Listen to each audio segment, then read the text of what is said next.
I started from the question of how come some people enjoy other people's suffering so that it makes violence enjoyable, so that people find it heroic to punish people that they judge as bad.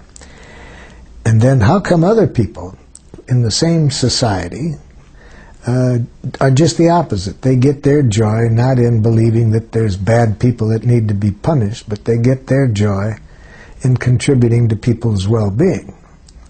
So I then saw that there was quite a different language and quite a different consciousness on the part of people who behaved in the violent way as opposed to the compassionate way.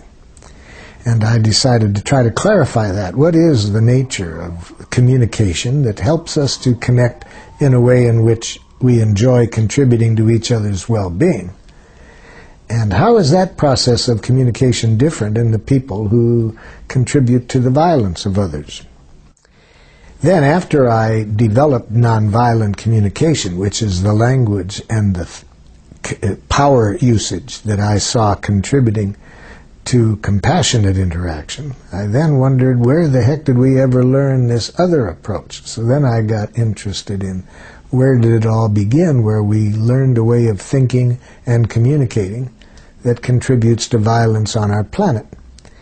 And here scholars and scientists like Walter Wink, the theologian, and his book, The Powers That Be, and others who share his perspective, trace this back to about 8,000 years ago when various things happened I won't go into now, but we came out of it with organizing ourselves in terms of where a few people who claim to be superior dominate others. Sometimes they base their superiority claiming their family was born closer to God, and so they controlled on the basis of the divine rights of kings. But whatever it is, we started to live in cultures in which a few people claiming to be superior dominated others, and that requires a language of domination, a language in which you classify people in terms of what they are. Are they peons or are they royalty? Are they good? Are they bad? Are they normal? Are they abnormal? That way of thinking goes with domination, because in a domination structure, the people who claim to be on the top claim to know what is right and what is wrong, and they maintain their power through the use of power over tactics such as punishment, reward, guilt, shame.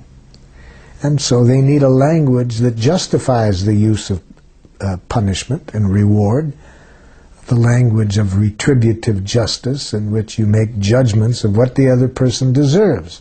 And that is dependent on how you judge them, whether good or bad, right or wrong, and so forth. So that's how I think it all began, about 8,000 years ago, when we started to have domination structures in which a few people dominated many. Before that, when we were more in the hunter-gatherer style of society, people that I trust in their studies anthropologically tell me we didn't have violence in the rate that we have since. So nonviolent communication now tries to get us back to what I think is a more natural way of communicating. So I think where we've gotten is an evolutionary snag, where we've gotten stuck on the basis of some unfortunate learning over 8,000 years. And nonviolent communication helps us come back to life, back to a more natural way of living, where our evaluations are on the basis of how needs are served. Are we meeting our needs and the needs of others, rather than who is what? Who's right, who's wrong, who's good and who's bad? No. Are our needs getting met? And if not, what can we do so that everyone's needs get met? That's the language of nonviolent communication. Our training is based on the assumption that the kind of beliefs and judgments that people have that lead them to dehumanize one another and to deny each other's rights, that language, we think, is a distortion of need language. That people are trying to say is that our needs are in danger. Some of our needs are in danger. But they are not given a language that helps them to say that. So they go to justifying this on the basis of what their interpretation is of what words were that were written down centuries before. The Bible says, or the Quran says, and they then tried to use these documents as justifying that they are right and the other side is wrong. So when I'm mediating between two groups that are thinking that way, who are at war with each other, each time they use that kind of thinking, I translate it into an unmet need. So when I'm working with two groups, such as two tribes that I was working with in northern Nigeria that were at war with each other, and I ask, what needs of yours are not being met? And I'm confident if we can get everybody's needs clarified, we'll find a strategy for meeting the needs of people on both sides. And a chief from the Christian tribe immediately screams across the table, "These people are murderers." The other people scream back, "These people have been dominating us for 80 years. See, I asked for needs, and they both gave me an analysis of the other side's pathology. Sometimes the analysis takes the form of, our Constitution says, and the other side says, no, it doesn't say that, it says, or the Bible says, no, but the Quran says. So when I ask for needs, and they immediately go into these intellectual judgments that justifies their position, I translate that into what needs I hear being expressed through that. So when the chief screamed, "You people are murderers," I said, "Chief, are you saying that your need for safety isn't being met?" You see, so I hear the need behind his analysis. And if I guess wrong, he can help me, but I'm looking for needs. But I happen to guess right. That's not too hard to guess what the need might be. He said, "That's exactly what I'm saying." Okay. Then I try to get the other side to hear the need. So I said, "Would a chief on this side please tell me what you heard this chief said his needs were?" A chief on the other side of the table screamed across the table, "Then why did you kill my son?"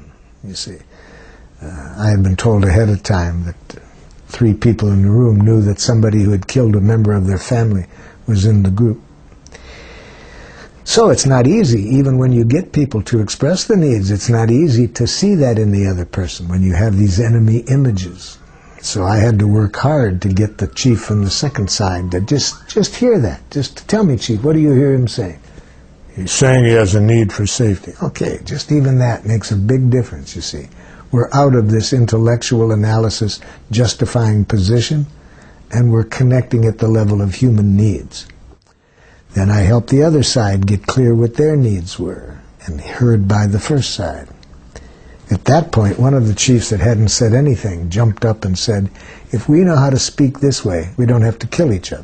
You see, it didn't take long, even in this culture, for this one chief at least, to see that if you can just talk about your needs and not into this analysis of who's right, who's wrong, we can solve anything.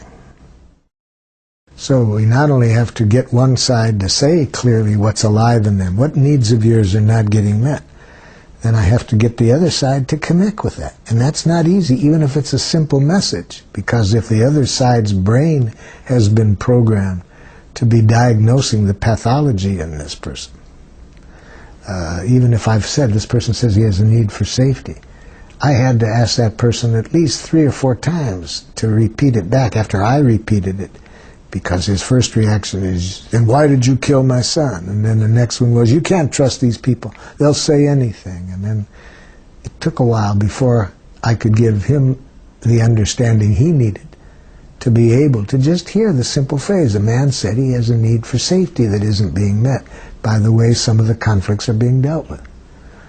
Whew, that took a lot of work just to get that far, but once I got there. So the empathy is the second party seeing this other person's humanness. And the way we see the humanness is by seeing the needs without these enemy images clouding that. It's not easy to do that.